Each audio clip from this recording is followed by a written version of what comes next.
विषयी राजा राज्य के विनाश का कारण बनता है। राजा धर्मवल्लभ और मंत्री सत्य प्रकाश की कथा। वैताल ने पुनः राजा से कहा, राजन, प्राचीन काल में रमणीय पुण्यपुर नगर में धर्मवल्लभ नाम का एक राजा राज्य करता था।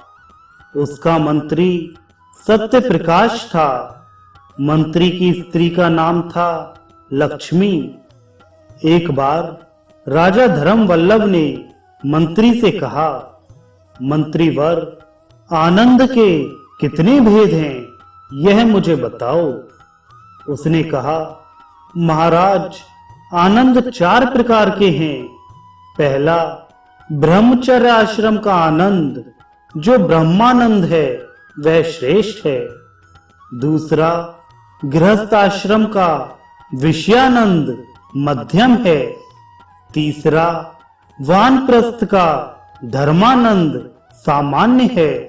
और चौथा, संन्यास में जो शिवानंद की प्राप्ति है, वह आनंद उत्तमोत्तम है।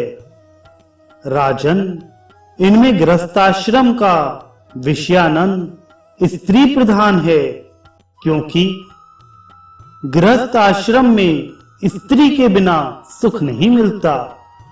यह सुनकर राजा अपने अनुकूल धर्मपरायणा पत्नी प्राप्त करने के लिए अन्य देश में चला गया, किंतु उसे मनोनुकूल पत्नी नहीं प्राप्त हुई।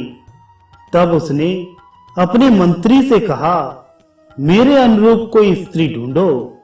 यह सुनकर मंत्री विभिन्न देशों में गया, पर जब कहीं भी उसे राजा की योग्य स्त्री नहीं मिली, तो वह सिंधु देश में आकर समुद्र की ओर बढ़ा। सभी तीर्थों में श्रेष्ठ सिंधु को देखकर वह प्रसन्न हुआ।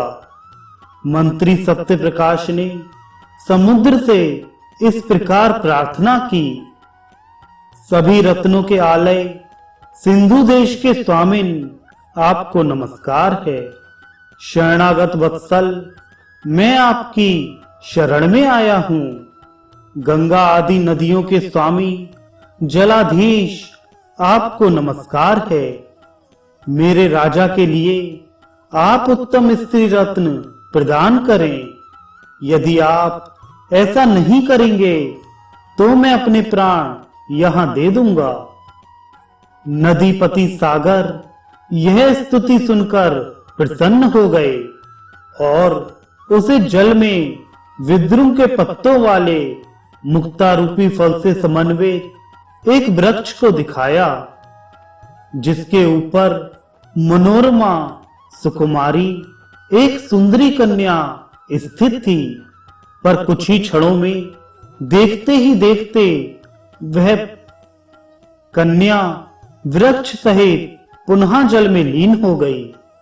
यह देखकर अतिशय आश्चर्यचकित होकर मंत्री सत्य प्रकाश पुनः राजा के पास लौट आया और उसने सारी बातें राजा को सुनाई। पुनः दोनों समुद्र के किनारे आए।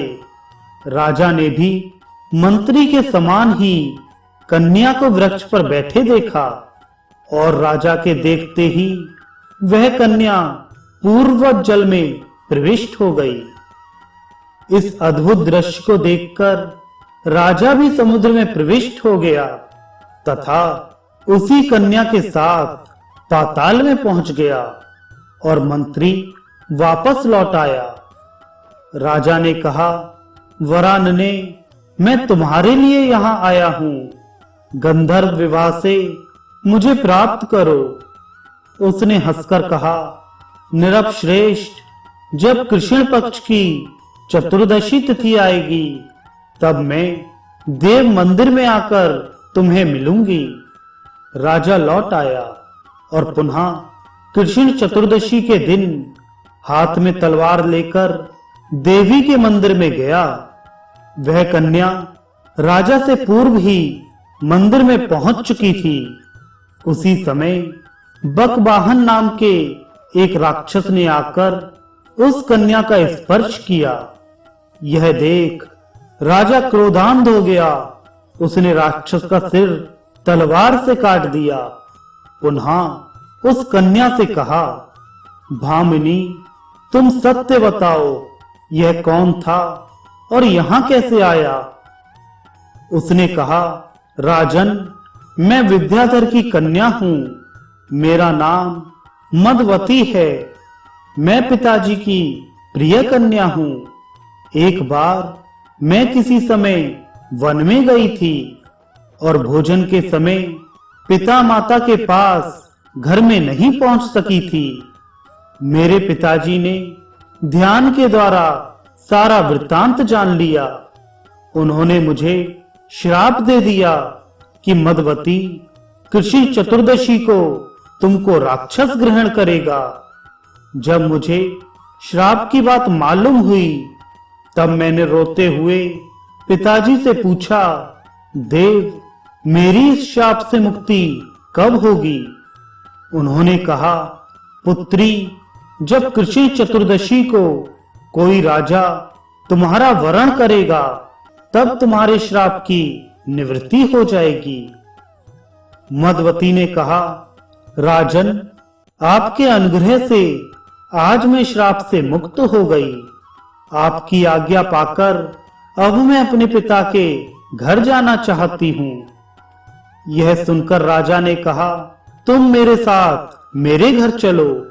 इसके बाद मैं तुम्हें तुम्हारे पिता के पास ले चलूंगा।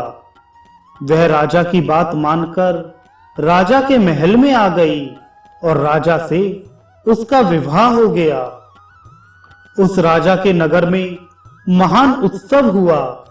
मंत्री ने देखा कि राजा के साथ एक दिव्य कन्या भी आई है। कुछ दिनों बाद मंत्री एकाएक मृत्यु को प्राप्त हो गया। वैताल ने पूछा, राजन, बताओ, उस मंत्री के मरने में क्या कारण है, क्या रहस्य है? राजा विक्रम ने कहा, मंत्री सत्य प्रकाश राजा का मित्र और प्रजा का परम हितैषी था। उसके ही समुद्योग से राजा को श्रेष्ठ मदवती नाम की विद्याधर कन्या रानी के रूप में प्राप्त हुई थी। किंतु मदवती के साथ विवाह के बाद मंत्री सत्य प्रकाश ने देखा कि राजा मदवती को पाकर विलासी होते जा रहे हैं और राज्य एवं प्रजा की उपेक्षा करने लगे हैं। दिन रात विषय सुख में ही लिप्त रहने लगे हैं। यह देखकर उसने समझ लिया कि अब शीघ्र ही इस राज्य का विनाश होने वाला है, क्योंकि जब राजा विषयी एवं स्वार्थी बन जाता है तब राज्य का नाश अवश्य होता है। ऐसी स्थिति में मेरी मंत्रणाएं भी व्यर्थ सिद्ध होंगी। अतः राज्य के विनाश को मैं अपनी आंखों से ना देख सकूं, इसलिए पहले ही मैं अपने प्राणों का उत्सर्ग कर देता हूं। वैताल यही समझकर मंत्री सत्य प्रकाश ने अपने प्राणों का परित्याग कर दिया।